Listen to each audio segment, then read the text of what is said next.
Semoga semua yang sudah terlibat Allah panjangkan umurnya, Allah sehatkan badannya, Allah mudahkan urusannya, Allah kabulkan hajatnya, Allah berkahi kehidupannya, Allah muliakan dunia akhiratnya. Segenap syaraif, segenap pimpinan majelis ta'lim, pimpinan pondok pesantren, segenap ustadzah yang mudah-mudahan semuanya dirahmati dan dicintai Allah SWT. Dan juga tentu saja semua yang hadir di majelis ini, baik ibu-ibu, kakak-kakak, adik-adik, anak-anak, yang semoga semuanya dirahmati dan dicintai Allah, disayangi dan disyafaati Nabi besar Muhammad sallallahu alaihi wa ala alihi wa sahbihi wasallam insyaallah. Amin ya rabbal alamin. Hari ini alhamdulillah perjalanan pertama. Pagi tadi saya baru tiba di kota ini, di Kalimantan Tengah. Mudah-mudahan jadi perjalanan yang membawa keberkahan, baik bagi saya ataupun bagi siapapun yang berjumpa, siapapun yang mendengarkan, siapapun yang turut hadir dalam majelis kita ini, dijadikan pertemuan yang membawa kebaikan dunia akhirat, pertemuan yang mengikat hati kita untuk saling sayang sampai kita bawa menuju surga Allah Ta'ala insyaallah. Amin ya rabbal alamin. Dan hari ini tema yang dipilih oleh panitia, benahi hatimu wahai muslimah. Begitu kalau saya tidak salah. Betul ya? Benahi hatimu wahai perempuan. Benahi hatimu wahai perempuan. Karena masalah hati ini masalah yang paling penting. Orang bahagia itu tergantung hatinya. Yang hidupnya berkecukupan tapi hatinya tidak bahagia. Banyak juga yang begitu. Banyak tidak? Orang yang wajahnya cantik tapi hatinya menderita.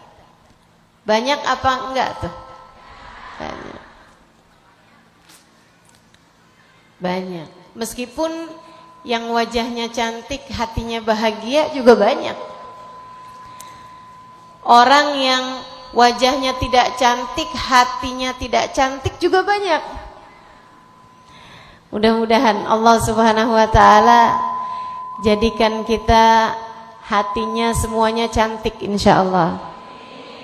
Hatinya semuanya baik insyaallah. Hatinya semuanya terdidik insyaallah.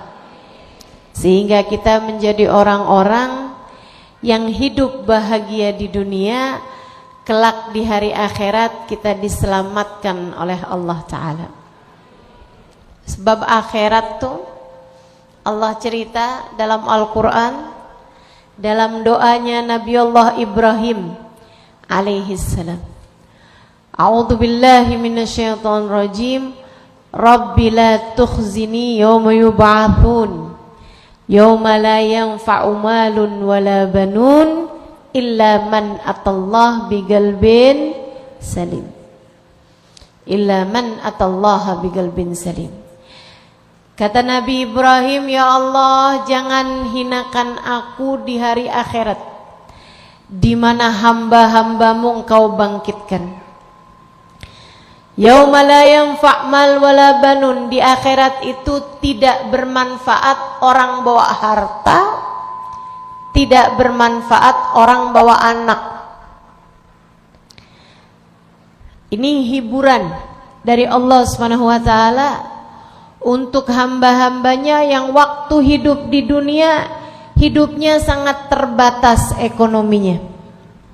Kamu hidup di dunia miskin enggak apa-apa. Kata Allah, di akhirat orang kaya pun gak manfaat.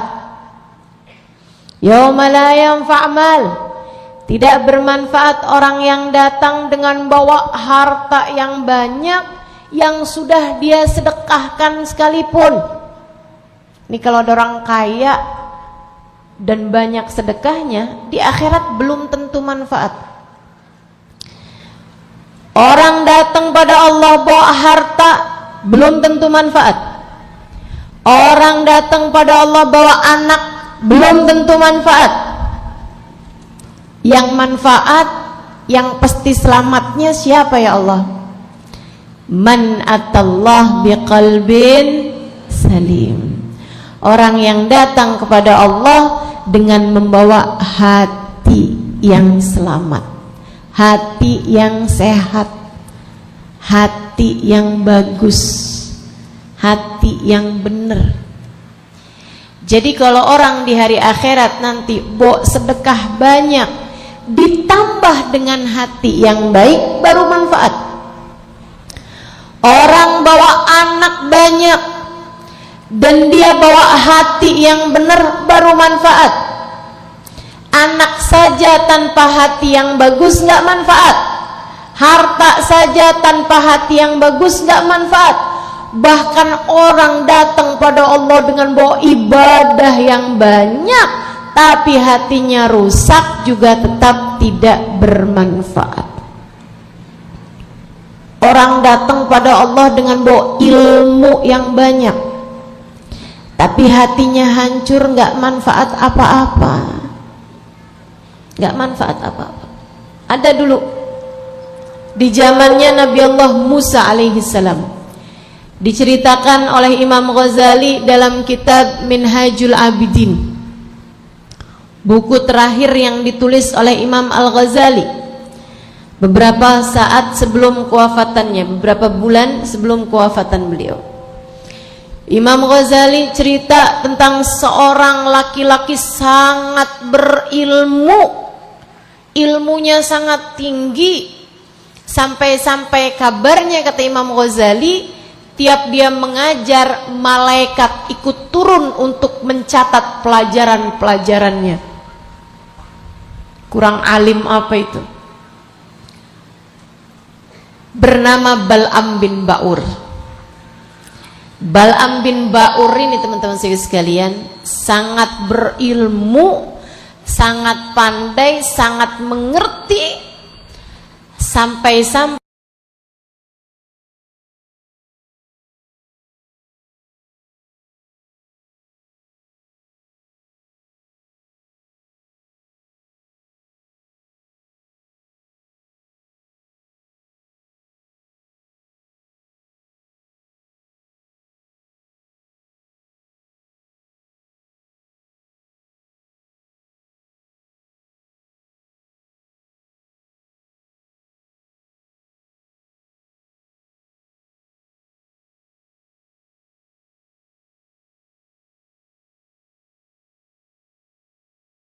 zamannya Nabi Musa, ilmu yang luar biasa. Sehingga sekalian, akan tetapi hatinya rusak, hatinya nggak benar, hatinya tidak baik, hatinya penting baginya, prioritas baginya pandangan manusia padanya, citra dirinya, itu yang menjadi tujuan utama, prioritas utama dengan ilmunya tersebut. Tampak ketika datangnya Nabi Musa alaihissalam. Nabi Musa satu waktu berkunjung ke daerah tersebut. Misalnya Nabi Musa dari Jakarta nih, datang ke Pangkalambun, kotanya Bal'am bin Ba'ur, misal Bal'am bin Ba'ur yang biasanya majelisnya rame, ketika datangnya Nabi Musa, murid-muridnya semua pada datang ke majelisnya Nabi Musa. Ya udah pasti Nabi Musa nabi, Bal'am kan bukan. Andai saja Bal'am bin Ba'ur hatinya baik, tentu Justru dia malah akan sangat mendukung, bahkan beliau pun akan ikut serta duduk di majelisnya Nabi Allah Musa untuk nyari ilmu, untuk setidaknya minta keberkahan dari Nabi Musa. Sebab meskipun ilmunya Bal'am bin Ba'ur itu tinggi, dia bukanlah seorang nabi, yang nabi adalah Nabi Musa. Bal'am gak gitu ceritanya. Dia ngerasa gerah, dia merasa gelisah. Kenapa ya? Kok sekarang majelis saya sepi? Oh, karena semuanya pada hadir kepada Nabi Musa. Dia pun mulai hatinya gatel, hatinya ada kuman, ada bakterinya nih yang dia biarkan. Besoknya lagi tambah sepi, besoknya lagi dia merasa orang tidak peduli padanya, sampai datang beberapa orang-orang munafik, beberapa orang-orang yang memang menjadi perwakilan-perwakilan setan buat ngomporin hamba-hambanya. Ini sering terjadi nih, sering terjadi. Mengadu domba satu sama lain, sama-sama orang soleh diadu domba. Tapi kalau Nabi Musa tentu saja tidak akan mampu sesiapapun menggoda Nabi Musa, karena Nabi Musa seorang nabinya Allah SWT. Bal'am gak gitu. Bal'am disamperin orang-orang munafik, kemudian mereka bilang, Syekh, bentar lagi nih Syekh, kamu akan jalan di jalan-jalanan kota ini, gak ada siapapun yang peduli kepadamu. Semua orang hanya akan peduli kepada Nabi Musa, dan mereka semua akan meninggalkanmu. Bal'am pun kemudian dia merasa dirinya terzolimi, dia merasa dirinya tersakiti dengan kedatangannya Nabi Musa. Lihatin tuh hati kalau nggak bagus kayak begitu, mudah merasa terancam. Wah, kalau ustadzah ini dihormatin, nanti saya nggak lagi dihormati. Wah, kalau si ibu itu dihormatin orang lain, nanti saya tidak lagi dihormati orang. Wah, kalau anaknya dia dilamar kemudian jadi nikah, sementara anak saya nggak nikah-nikah, saya akan turun image saya di tengah masyarakat.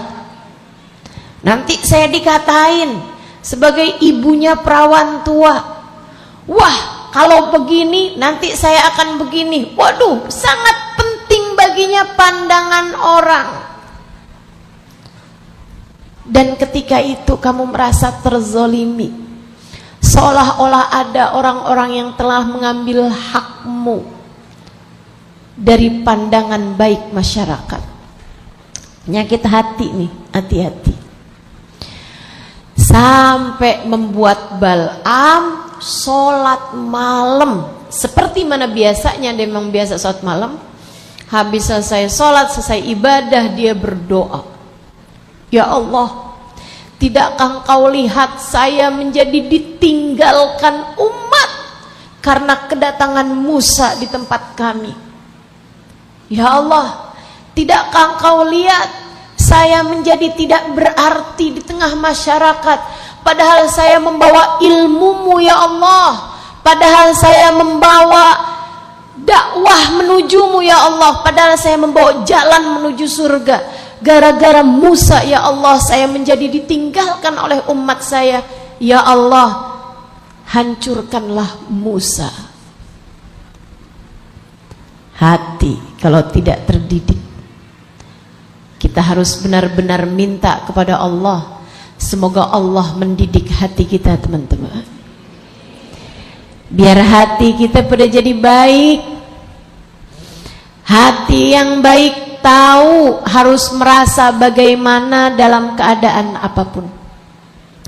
Kita meminta kepada Allah Subhanahu wa taala pandangan kasih sayang Allah Subhanahu wa taala kepada hati kita, sehingga mudah-mudahan hati kita menjadi terbenahi insyaallah. Allah pandang hati kita, menurunkan rahmat, hidayah, inayah, iman, takwa, sehingga kita berjalan di atas muka bumi dengan membawa hati yang selamat.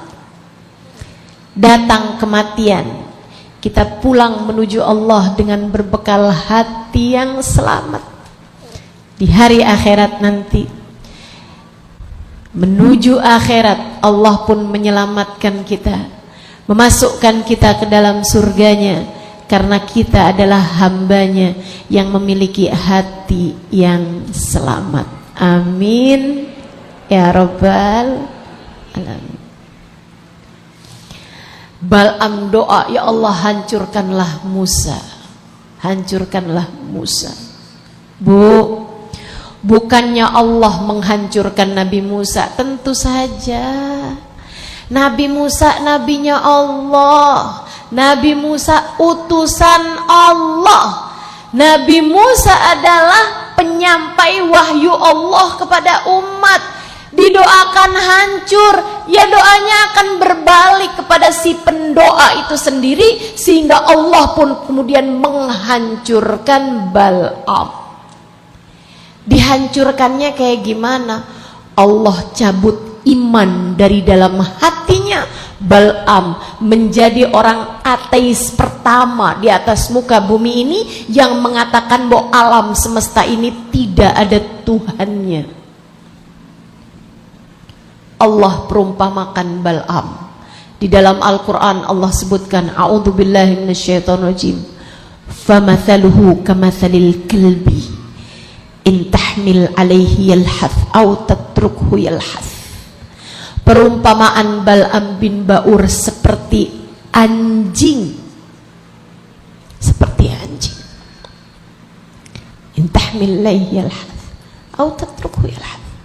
Kalau kamu bawa, dia menggonggong. Kamu tinggalkan, dia menggonggong. Ibu-ibu saudaraku sekalian, teman-teman semuanya, saya ketika baca ayat ini dan tahu ayat ini Allah turunkan kepada Bal'am bin Ba'ur, seorang yang berilmu sangat tinggi, seorang ulama pada zamannya, yang seperti saya sampaikan tadi, kalau beliau mengajar, malaikat sampai turun untuk ikut serta mencatat pelajaran-pelajarannya. Allah ketika murka kepadanya disebabkan hatinya yang jahat, hatinya yang tidak baik, Allah serupakan dia setara anjing. Bu, Kak, Dek, dianjing-anjingkan oleh orang aja kita nggak terima. Bagaimana kalau bahkan Allah yang menganjing-anjingkan Bal'am bin Ba'ur? Padahal dia berilmu, tapi hati yang tidak terjaga, hati yang tidak baik adalah pertanda seseorang dimurka oleh Allah Subhanahu wa taala. Na'udzubillah min dzalik. Makanya penting bagi kita, buat kita bisa jaga hati, buat kita minta kepada Allah dikaruniai hati yang baik. Minta sama Allah, ya Allah, anugerahkanlah kepada saya dalam kehidupan hati yang baik ya Allah, hati yang selamat ya Allah. Ya Allah, taruhkanlah dalam hati saya keimanan kepadamu, yubashiru qalbi, yang merajai hatiku ya Allah, keimanan yang memenuhi seluruh ruang hatiku, hatta a'lam annahu la yusibani illa ma katabtahu alayya wa ardini bima qassamtahu li. Kata Nabi Muhammad tuh, salah satu doa yang dibaca Nabi setiap pagi sebelum Nabi Muhammad sholat subuh, sesudah adzan subuh doa fajar, Nah, itu boleh dilihat buat teman-teman yang nyari doa-doa yang bagus, teman-teman saya sekalian, ada tuh di kitab Khulasatul Madad, kitab susunan guru saya, guru kami Sayyidil Habib Umar bin Hafid di Tarim sana itu ya. Nah, itu namanya Khulasatul Madad An-Nabawi. Saudaraku sekalian saya muliakan, di dalamnya ada terdapat doa fajar. Atau kalau enggak, teman-teman bisa cari. Nih zaman-zaman era teknologi seperti ini, silahkan googling di Yahoo. Enggak ya? Kalau googling di Google ya. Silahkan cari, nih ibu-ibu bingung nih. Nih googling tuh apa gitu. Itu loh Bu, di apa tuh namanya? Pencarian gitu ya, searching ya. Nah, itu bisa tulis tuh di situ tuh. Doa fajar. Nanti akan keluar tuh. Doanya Nabi Muhammad sallallahu alaihi wasallam dibaca pagi hari sebelum sholat subuh. Banyak diantara doa tersebut, panjang doanya, tuh kebanyakan Nabi meminta urusan hati. Memang Nabi kita Muhammad sallallahu alaihi wasallam paling ngerti apa yang dibutuhkan sama umatnya, paling faham apa yang membuat Allah Subhanahu wa taala ridho kepada kita. Makanya doa sepanjang itu kebanyakan mintanya urusan hati. Salah satunya, Allahumma a'tini imanan sadiqan. Ya Allah, karuniakanlah kepadaku keimanan yang sesungguhnya dalam hatiku ini. Yubashiru qalbi, yang memenuhi seluruh ruang hatiku. Hatta alam annahu la yusibani illa ma katabtahu alayya. Sampai saya ngerti ya Allah, apapun yang kau tetapkan dalam kehidupan adalah hal terbaik yang kau berikan dalam kehidupanku ini. Wa ardini bima qasamtahu li. Jadikan hati saya ya Allah selalu ridho dengan apapun yang telah engkau bagikan, yang telah engkau takdirkan, yang telah engkau tetapkan bagiku. Masya Allah.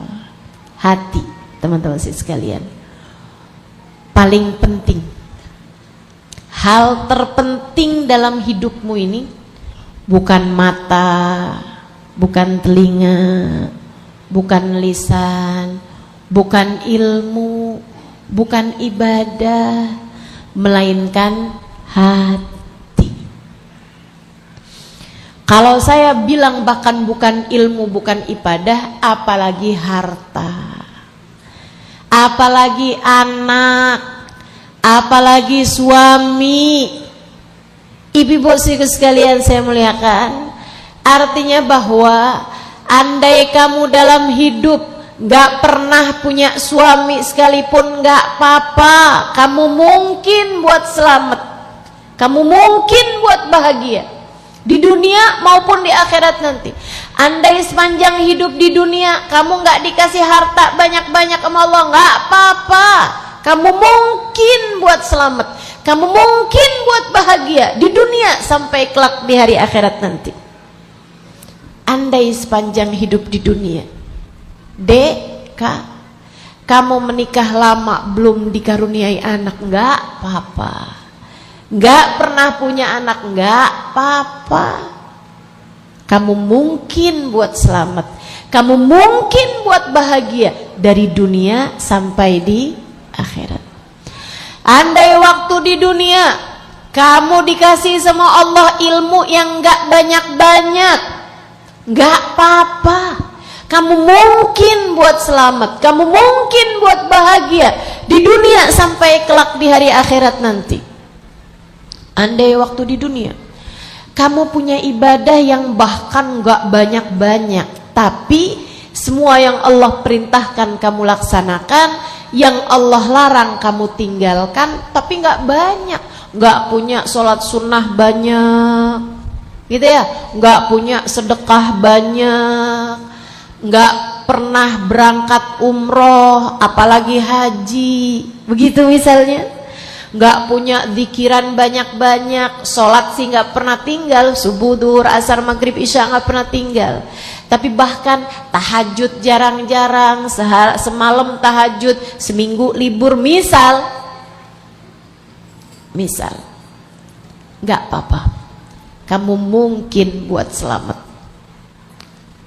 Mungkin buat selamat. Mungkin untuk bahagia di dunia sampai kelak di hari akhirat kalau kamu punya satu hal ini. Apa itu? Hati yang baik. Tapi begitu kamu tidak punya hati yang baik,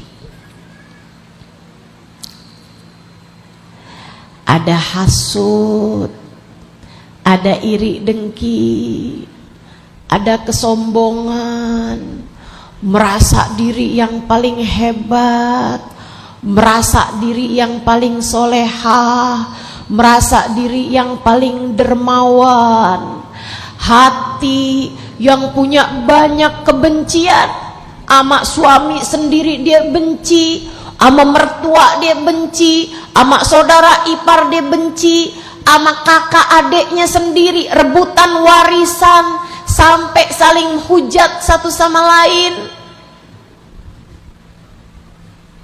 Saudariku sekalian, ama tetangga masalah, sama teman masalah, hati yang tidak memiliki kebaikan kepada orang lain. Kalau hidupmu dengan membawa hati yang semacam itu, kalau hidup kita dengan membawa hati yang tidak selamat semacam itu, maka akan sulit bagi kita untuk bisa selamat di dunia ataupun di akhirat. Sulit bagi kita menjadi seseorang yang hidupnya bahagia dari dunia sampai kelak di hari akhirat nanti. Karenanya penting bagi kita buat kita bilang sama Allah, ya Allah, selamatkanlah hati kami ya Allah. Ya Allah, karuniakanlah pada kami hati yang baik ya Allah. Ya Allah, bersihkanlah hati kami ya Allah. Ya Allah, baguskanlah hati kami ya Allah. Minta sama Allah, ya Allah, lapangkanlah hati kami ya Allah. Ya Allah, muliakanlah hati kami ya Allah. Minta kepada Allah. Jangan sampai kita jadi hamba sesudah Allah ceritakan caranya jadi hamba yang selamat, bukan dengan bawa harta, bukan dengan bawa anak, tapi kita kalau urusan doa mintanya urusan harta aja. Ada tuh. Mudah-mudahan di Pangkalan Bun nggak ada. Pokoknya kalau doa urusannya Bismillahirrahmanirrahim. Allahumma rzuqni rizqan halalan thayyiban mubarakan. Rezeki mulai yang diminta. Bahkan kadang-kadang halalnya udah hilang tuh. Ya Allah, saya minta ya Allah, cepat kebeli rumah ya Allah. Ya Allah, pengen punya mobil ya Allah. Ya Allah, pengen punya duit yang banyak ya Allah. Ya Allah, pengen punya suami yang kaya ya Allah. Ya Allah. Kalau doa mintanya urusan dunia mulu. Saya sering sampaikan kepada teman-teman saya, kepada orang-orang yang hadir di majelis saya, jangan bela mati-matian sesuatu yang tidak kamu bawa mati. Jangan doa hanya minta urusan dunia, takutnya nyesel begitu kamu mati, karena ternyata dunia yang kamu usahakan tidak ada yang kamu bawa mati. Bu, yang kepengenannya di pikirannya cuman urusan gelang, kalung, kalau kamu mati ada yang kamu bawa nggak dalam alam kubur? Di sini ada yang bilang sama suaminya gitu, nanti kalau saya mati ya bang ya, tolong ya gelang saya itu yang 3 kilo Tolong semuanya ikut kuburkan bersama dengan saya. Mau dibuat apa? Saya mau suap para malaikat. Biar nanti malaikat kalau datang tanya sama saya langsung, nih ada 3 kilo gelang nih. Udah lewatin saya aja. Dunia mungkin ngaruh. Ada banyak orang yang bisa kamu suap dengan hartamu, akan tetapi akhirat gak ada ceritanya. Bu, Kak, Dek, yang pada punya harta banyak-banyak, adakah yang akan menemanimu dalam alam kubur? Enggak. Yang mencintai suami sampai sebegitunya, sampai hatinya begitu khawatir, sampai suami kalau udah buka HP matanya panjang ngeliatin isi HP suaminya. Suami masuk kamar mandi, dia cek isi HP suaminya. Teman-teman saudaraku sekalian yang saya muliakan, yang sampai ngebelain suami sampai segitunya. Cinta suami sampai menggelapkan hatimu, sampai ada yang buat nyari cinta suaminya menghalalkan segala cara. Operasi plastik mau buat suami, ustazah. Muka udah jadi pakai kain, sulam alis, tarik benang, sulam bibir. Habis ini ada diobras nih, ada di apa lagi nih. Itu muka bukan kain, teman-teman saudaraku sekalian. Jangan sampai cintamu kepada suamimu sampai membuatmu menghalalkan segala cara demi untuk mendapatkan cintanya. Secinta apapun kamu terhadap suamimu, bahkan secinta apapun suamimu terhadap dirimu, begitu kamu mati dia gak bakalan menemanimu masuk dalam alam kubur. Betul? Dan kamu juga begitu kok. Secinta apapun kamu terhadap suamimu, suamimu meninggal dunia, kamu gak akan mau. Saya cinta banget sama suami saya dikuburin, sekarang saya mau ikutan juga. Saya ikutan dikubur juga barengan sama dia. Ada yang mau di Pangkalan Bun sini? Gak ada yang mau. Maka jangan bela mati-matian, jangan minta mati-matian sesuatu yang tidak kamu bawa masuk ke dalam alam kubur. Mintalah sesuatu yang penting, yang Allah menjadikan kebahagiaan akhiratmu bergantung dari perkara satu itu. Apa itu? Bagusnya hati, benernya hati, selamatnya hati, sehatnya hati. Itu sebabnya Nabi kita Muhammad sallallahu alaihi wasallam doanya banyak banget minta urusan hati. Salah satu doa yang paling sering diminta oleh Nabi Muhammad, ya muqallibal qulub, tsabbit qalbi ala dinik. Wahai zat yang membolak-balikan hati, tetapkanlah hatiku berada dalam keimanan kepadamu. Bu, Nabi doa seperti ini karena Nabi tahu urusan hati itu yang paling penting, dan juga karena Nabi Muhammad hendak mengajarkan kepada kita umatnya betapa pentingnya perkara hati. Doanya Nabi Allah Musa alaihi salam ketika diutus kepada Fir'aun, Nabi Musa mintanya juga urusan hati. Apa kata Nabi Musa? Rabbi syrahli sadri. Ya Allah, lapangkanlah hatiku. Para nabi-nabinya Allah minta urusan hati karena mereka faham keselamatan hidup dunia akhirat tergantung dari hati. Nilai kita semua. Nih, sama-sama duduk di tempat ini, Bu, Kak. Sama-sama duduk di tempat ini, Dek.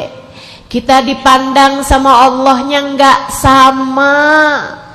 Kalau ada rahmat yang turun, rahmat turunnya juga nggak sama, nggak dibagi rata, tergantung apa ya Allah?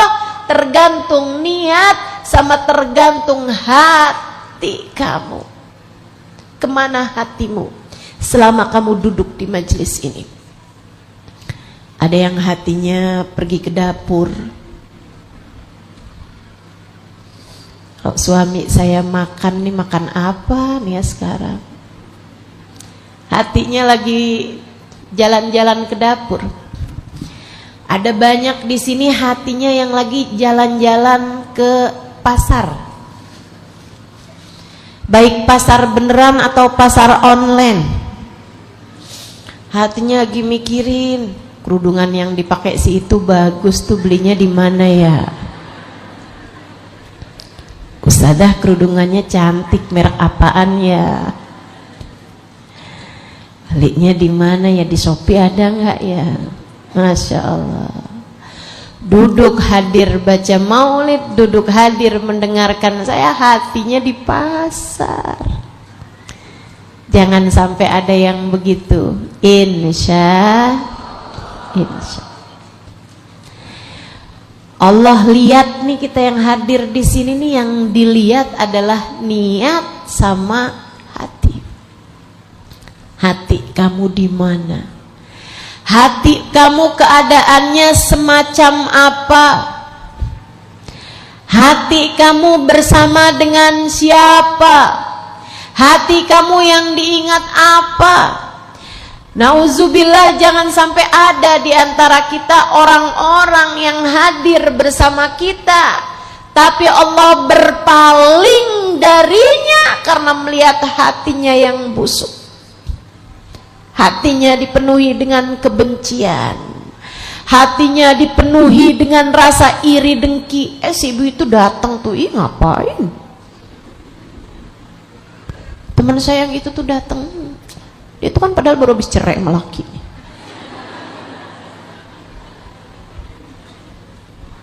Hati-hati, hati-hati sama urusan hati. Saudaraku sekalian saya muliakan, maka penting bagi kita urusan hati. Nih gimana caranya nih untuk kita membenahi hati kita? Yuk kita pelajari. Yang pertama, teman-teman saya sekalian, kalau kamu ingin membenahi hatimu, ini proyek panjang. Ini adalah pekerjaan panjang, pekerjaan seumur hidup, yang bahkan Imam Al-Ghazali alaihi ridwanullah, beliau mengatakan, saya ditanya tentang hal apa paling berat untuk saya lakukan di atas muka bumi ini, saya jawab, menata hati. Hal paling berat untuk saya lakukan, kata Imam Al-Ghazali, adalah menata hati, agar tak cinta kecuali karena Allah, agar tak bangga kecuali karena Allah, agar tak benci kecuali karena Allah, agar tidak memiliki rasa apapun kecuali yang diridhoi oleh Allah. Makanya sesuatu hal yang berat banget buat kita lakukan. Proyeknya panjang, akan tetapi kita terus lakukan insya Allah. Pengen benahi hati wahai perempuan, pengen benahi hati wahai muslimah, nomor satu yang harus kamu lakukan adalah bersihin dulu tuh hatinya. Bersihin, angkat yang jelek-jelek dalam hati, angkat Apa aja yang jelek-jelek yang ada dalam hati? Nomor satu, kesombongan. Nomor satu, kesombongan. Apa tuh sombong? Batarul haq wa ghamtun nas. Ketika Nabi Muhammad menyebutkan la yadkhulul jannah man kana fi qalbihi mithqala dzarratin min kibr, tidak akan masuk surga seseorang yang di hatinya punya setitik debu kesombongan. Para sahabat langsung takut semua. Mereka bilang, wahai Rasul, saya senang pakai baju bagus, saya senang punya barang-barang bagus, saya senang naik kuda yang bagus ya Rasulullah. Kalau sekarang ibaratnya gitu ya, saya senang punya rumah bagus Rasul, saya senang punya kendaraan, punya mobil bagus, saya suka pakai barang-barang bagus, pakai baju bagus. Berarti saya nggak akan masuk surga Rasulullah? Bukan, kata Nabi. Sombong tuh bukan itu. Sombong bukan apa yang kamu pakai, bukan apa yang kamu makan, bukan apa yang kamu tinggali. Bukan. Sombong ada pada rasa hati. Batarul haq, kata Nabi, menolak kebenaran.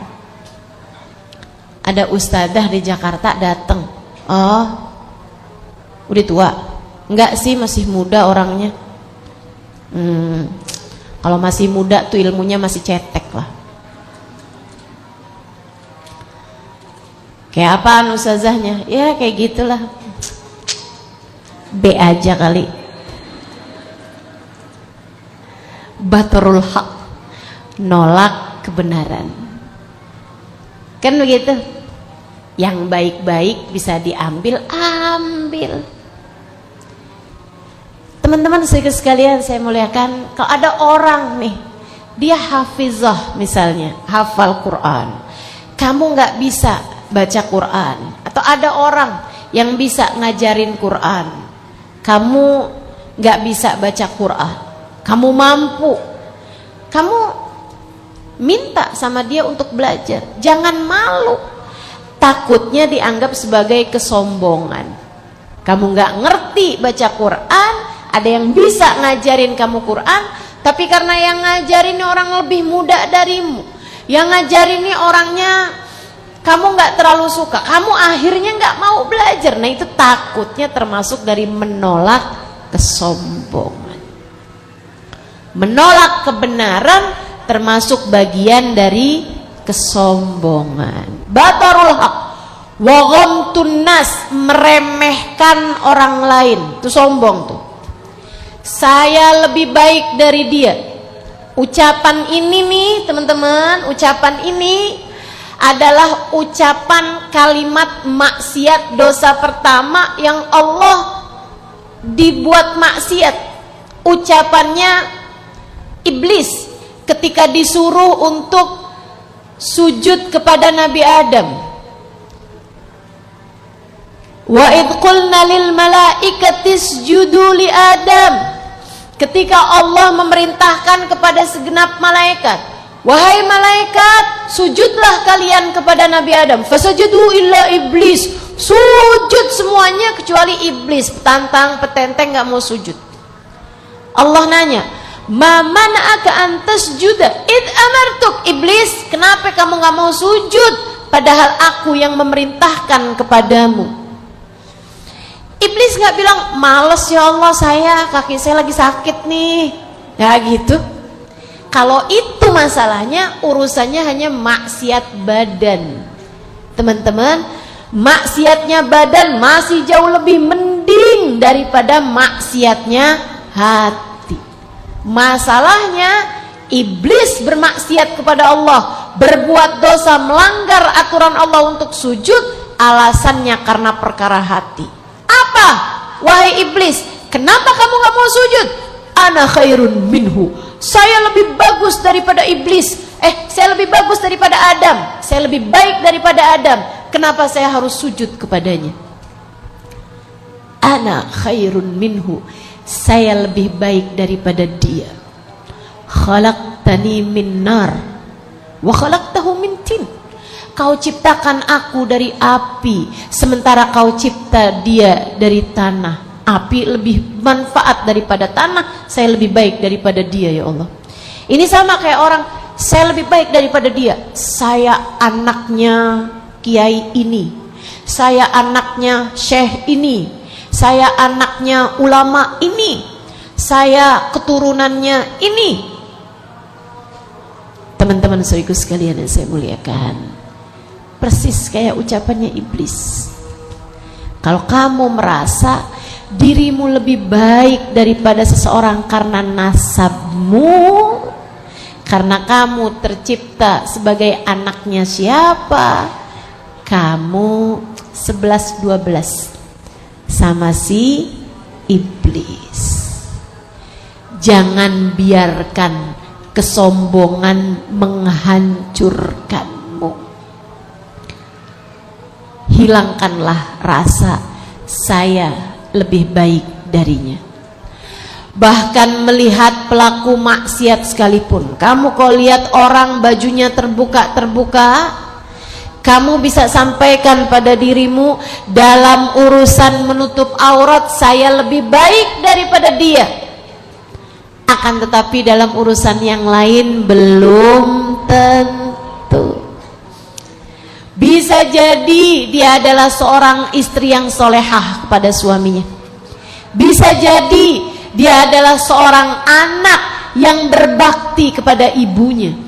Bisa jadi dia adalah seorang yang menanggung nafkah anak-anak yatim.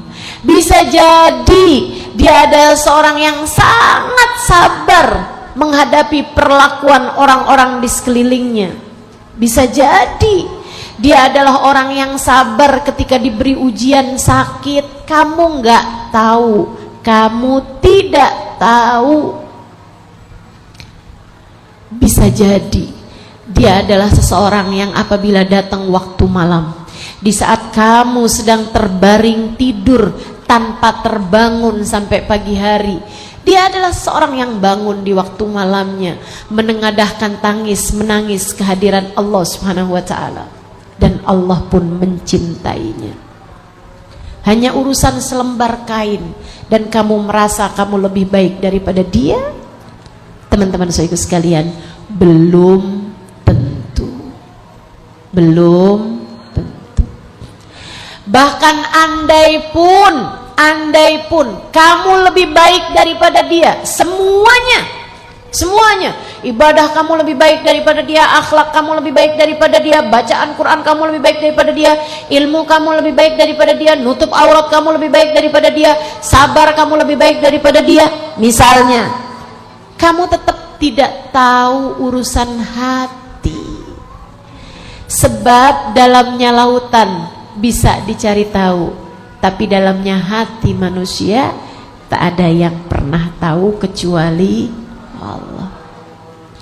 Dan Allah menilai dari manusia bukan hanya zahirnya, akan tetapi lebih kepada masalah hatinya. Nabi Muhammad sallallahu alaihi wasallam mengatakan, innallaha la yanzur ila suwarikum wala ila absyarikum walakin yanzur ila qulubikum. Sungguhnya Allah Subhanahu wa taala tidak melihat kepada kulit kalian, badan kalian. Yang Allah lihat pada diri kalian adalah hati kalian. Hatimu di manakah ia? Hatimu bagaimanakah keadaannya? Maka melihat orang seperti apapun rupanya, jangan pernah menghakimi siapapun. Udah cukup Allah jadikan malaikat raqib dan atid mencatat semua amal perbuatan manusia.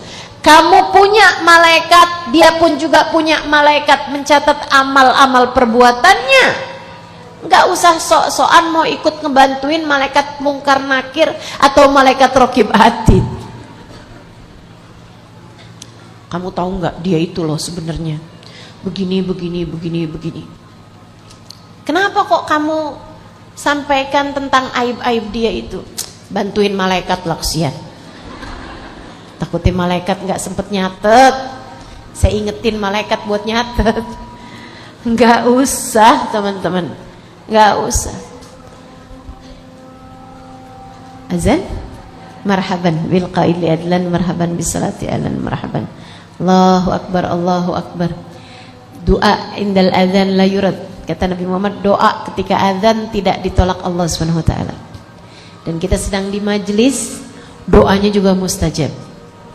Kita sedang bersama dengan banyak musafir, doanya juga mustajab. Ini kumpul sebab-sebab doa nih, mustajab.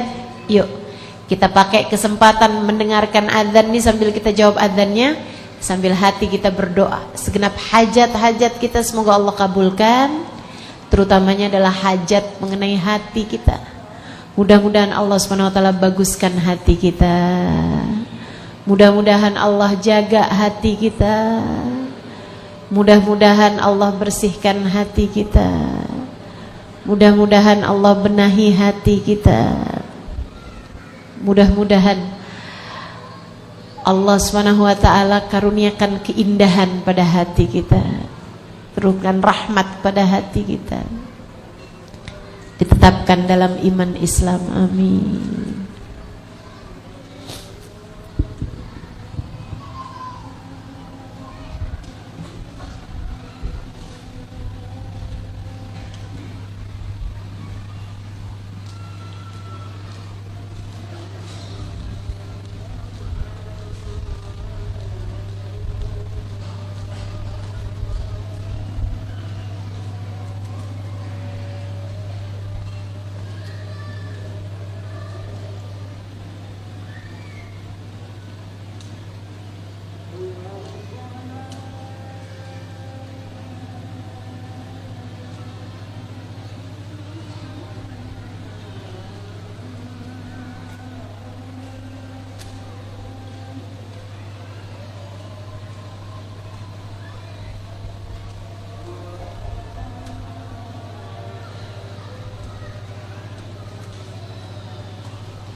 La ilaha illallah, alhamdulillah rabbil alamin. Allahumma salli ala sayyidina Muhammad wa ala ali sayyidina Muhammad. Allahumma rabba hadhihi ad-da'wati at-tammah was-salatil qa'imah ati sayyidina Muhammadin al-wasilata wal fadilah wasyarafa wad darajatul 'aliyata rafi'a wa dhul maqam al-mahmud alladhi wa'adtah innaka la tukhliful mi'ad ya arhamar rahimin. Rabbi ighfirli wa li walidayya, rabbi ighfirli wa li walidayya, rabbi ighfirli wa li walidayya warhamhuma kama rabbayani saghira. Sallallahu ala sayyidina Muhammadin wa ala alihi wa sahbihi wa sallam. Alhamdulillahi rabbil alamin. Merasa diri lebih baik daripada orang lain. Kita tuh memang gak pernah tahu teman-teman. Bahkan andai pun nih kita ngerasa kita lebih baik daripada seseorang, semuanya dalam hal urusan apapun, tetap aja satu, hati kita nggak tahu, sementara Allah menilainya hati. Yang kedua, akhir hidup tuh kita nggak pernah tahu. Orang hidup dalam keadaan taat, ngerjain kebaikan terus, tapi ternyata matinya su'ul khotimah banyak teman-teman, banyak. Orang yang hidupnya banyak berbuat dosa, akan tetapi menjelang kematiannya dia bertaubat, banyak teman-teman, banyak. Nabi bahkan bercerita di Bani Israel ada orang udah membunuh 99 orang, tapi dia kemudian ketakutan, dia mau taubat pada Allah SWT. Dia datang kepada seorang syekh, dia nanya, ya syekh, qad qataltu 99 nafas. Dia bilang, wahai syekh, saya ini udah membunuh 99 orang. Saya kalau datang kepada Allah, saya mau taubat, saya mau minta ampun sama Allah. Kira-kira Allah terima gak taubat saya? Dia datang pada Allah bawa hati. Syekhnya kemudian buka kitab. Bunuh satu orang aja dosanya gedenya luar biasa.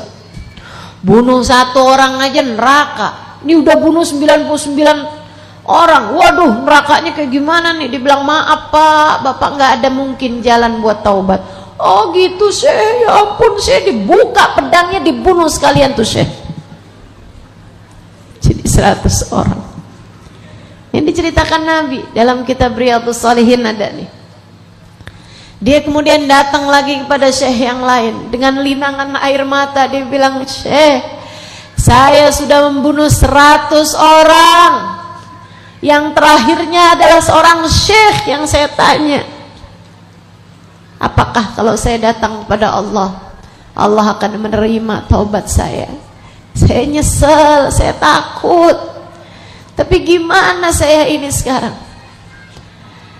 Syekhnya kemudian bilang, selagi nafas masih di kandung badan, selagi nafasmu belum sampai di tenggorokan, Allah masih akan membuka pintu taubat untukmu lebar-lebar.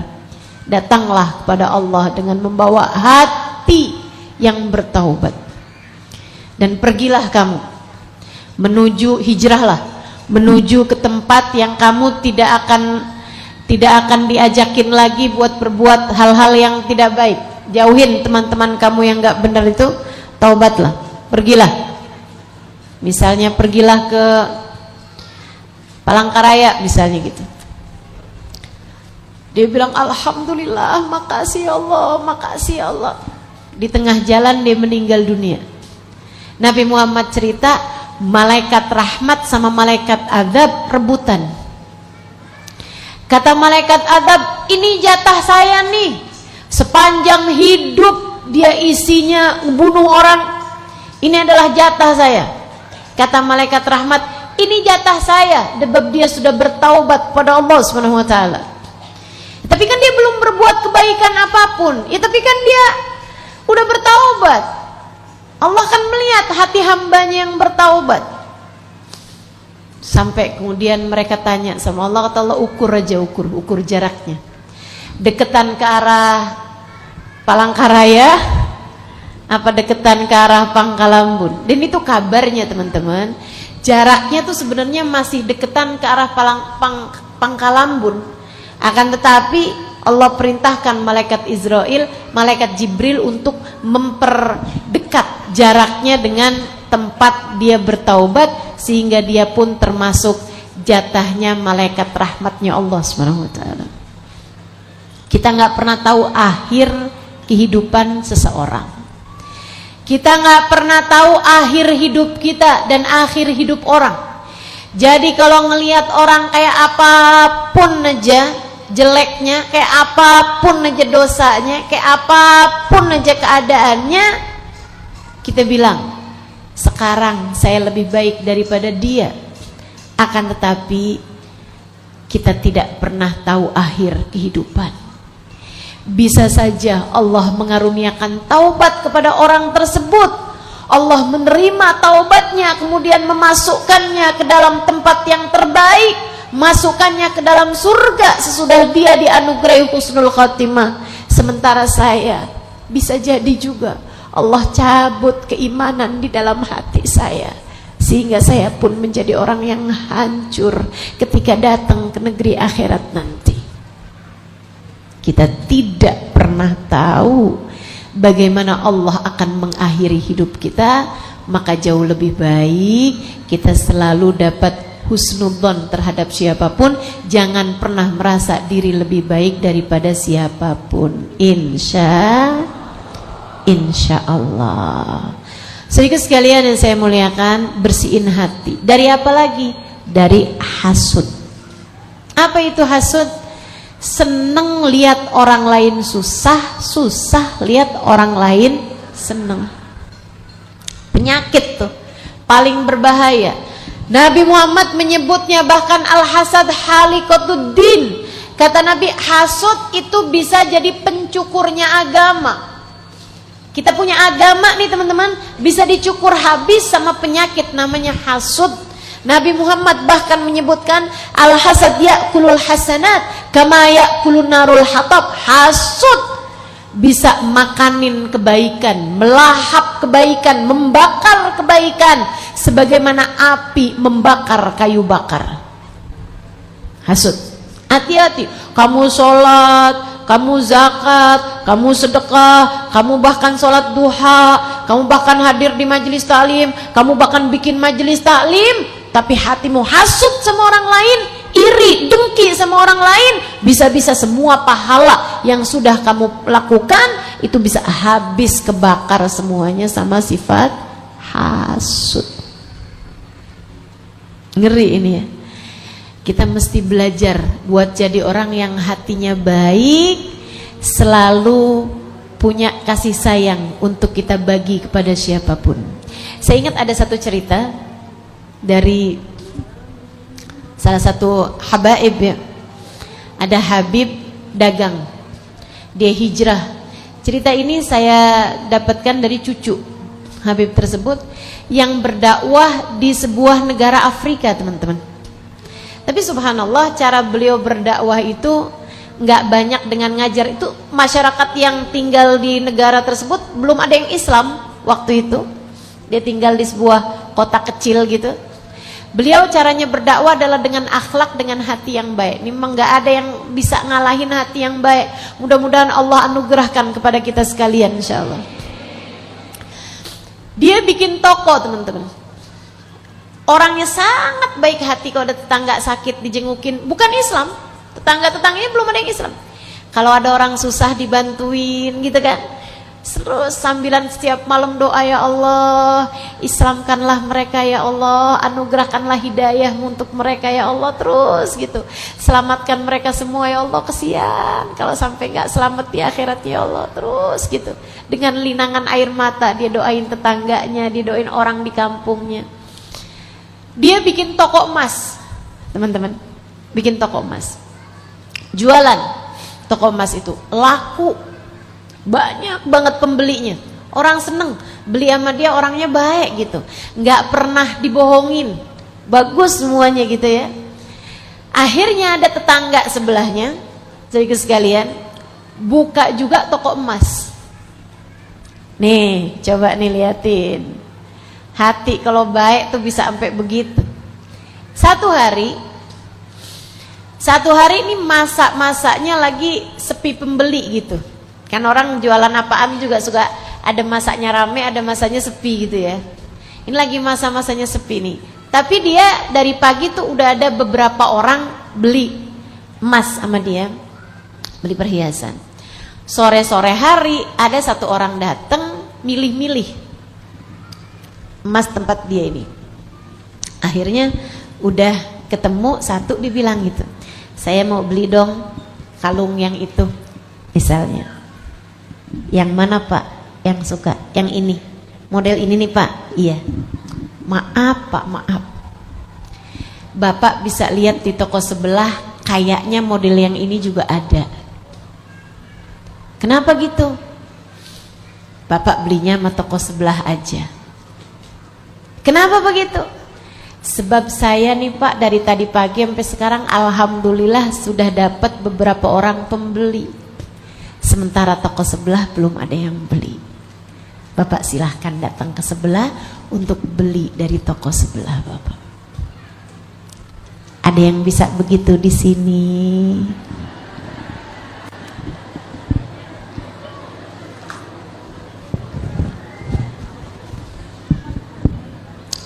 Hati yang baik, teman-teman. Gak ada yang bisa ngalahin tuh. Allah cinta, Allah suka sama orang yang hatinya baik-baik. Semoga Allah anugerahkan kepada kita insyaallah hati yang tidak punya kebencian terhadap siapapun, hati yang tidak punya iri dengki terhadap siapapun, hati yang akan ikut senang bersama senangnya orang lain, hati yang ikut sedih bersama dengan kesedihan orang lain, hati yang penuh rahmat, penuh kasih sayang terhadap siapapun. Ya Allah, anugerahkanlah kami hati yang seperti itu, amin. Sampai sekampung tuh pada masuk Islam semuanya tuh gara-gara akhlak mulianya beliau itu radhiyallahu ta'ala anhu warḍah. Teman-teman saudara sekalian yang saya muliakan, selamat hatinya dari sifat hasud, selamat hatinya dari sifat kesombongan. Aku udah penyakit-penyakit yang berbahaya ini hilang, ya, hilang dari dalam hati kita ini. Penyakit ketiganya adalah gitu, ujub.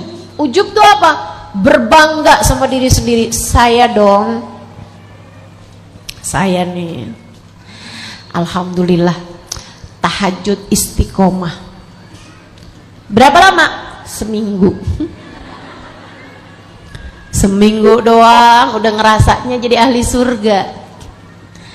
Ibu-ibu sekalian, bangga aja sama diri sendiri gitu, ngerasa diri yang paling hebat, ngerasa diri paling penyakit tuh penyakit. Mudah-mudahan Allah selamatkan kita semua dari hal-hal yang seperti ini insyaallah, amin. Sehingga sekalian saya mengatakan, kalau udah kita selamatkan hati kita dari hal-hal penyakit-penyakit berbahaya semacam itu, kita sekarang perlu bersihkan hati kita dengan taubatan nasuha. Bersihin hatinya dari penyakit ini, kita keluarin gitu ya. Sama aja kayak kita mau benahin rumah nih, ada rumah jelek kita beli gitu ya, kita mau tinggalin rumah ini biar bagus, gimana caranya? Begitu kita masuk ada kecoa, ada tikus, ada ular gitu kan, masa kita mau tinggal di rumah kayak begitu? Nah, yang pertama kita apain? Kita keluarin dulu nih penyakit-penyakitnya nih, kita keluarin nih binatang-binatang berbahaya yang ada di dalam rumah tersebut. Udah kita pastiin semuanya, kita taruhin anti serangga apa semuanya udah bagus, kita tutupin jalur-jalur masuknya. Nah teman-teman saya sekalian, sekarang perlu kita bersihin. Bersihin dengan apa? Dengan taubat. Karena yang ngotorin hati ini, sampah-sampahnya hati adalah dosa. Idza adnabal abad nakat fi qalbihi nuqta sauda.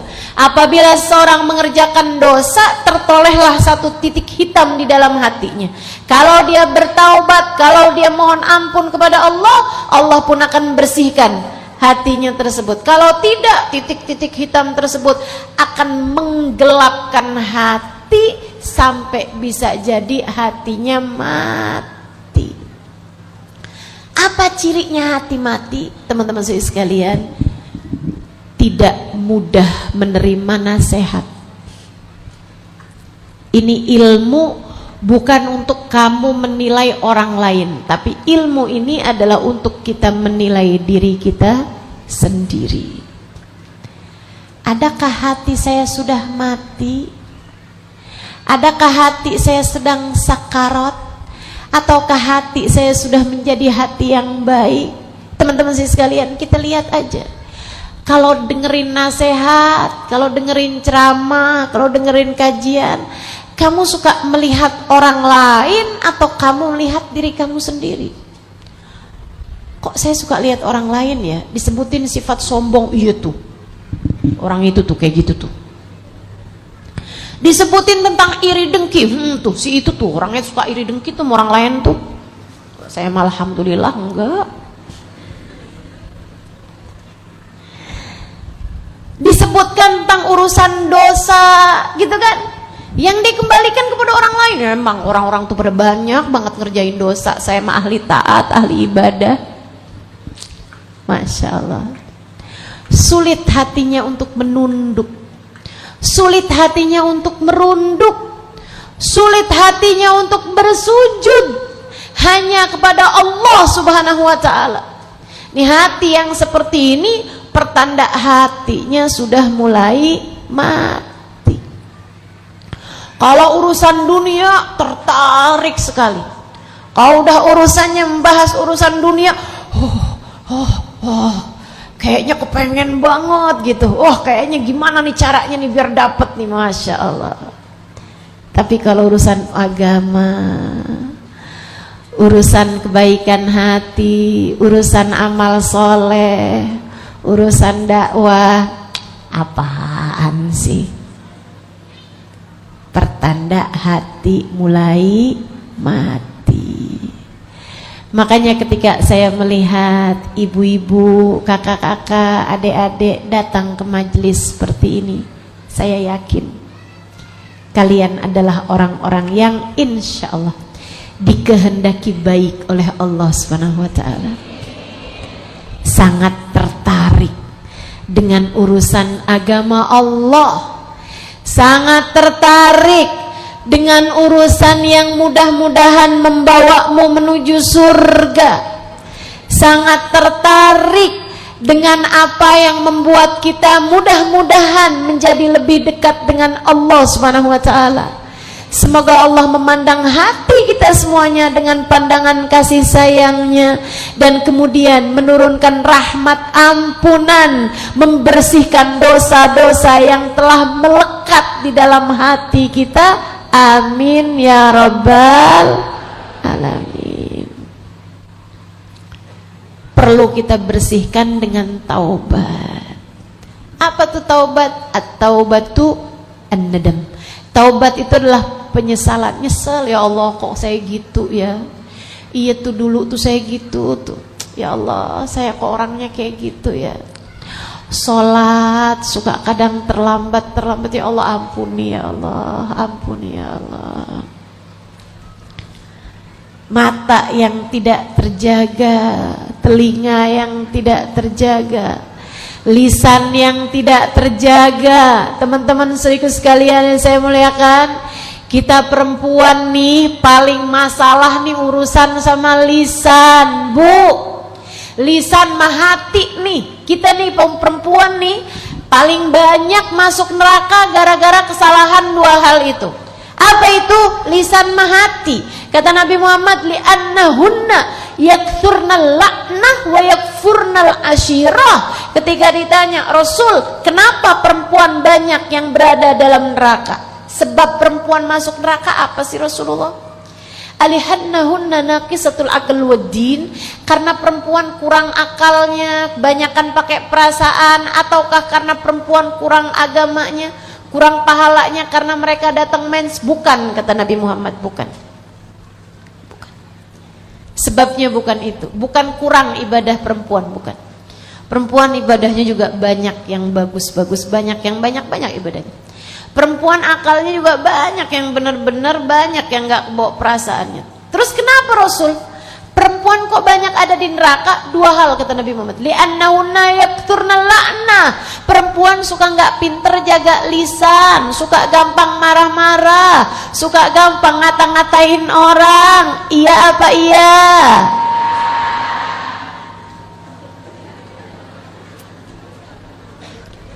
Sama suami gampang banget ngata-ngatain. Sama suami gampang bener ngata-ngatain. Sama anak gampang bener ngata-ngatain. Ayo Bu, nih. Mudah-mudahan Allah selamatkan lisan-lisan kita. Perkara kedua, enggak pinter jaga hati. Li'annahunna yakfurnal ashirah. Mereka hatinya enggak pandai berterima kasih. Tidak pandai berterima kasih. Makanya dosa kita nih banyak didasari karena lisan kita mah hati kita, teman-teman. Kita minta sama Allah, ya Allah, ampuni dosa semuanya ya Allah.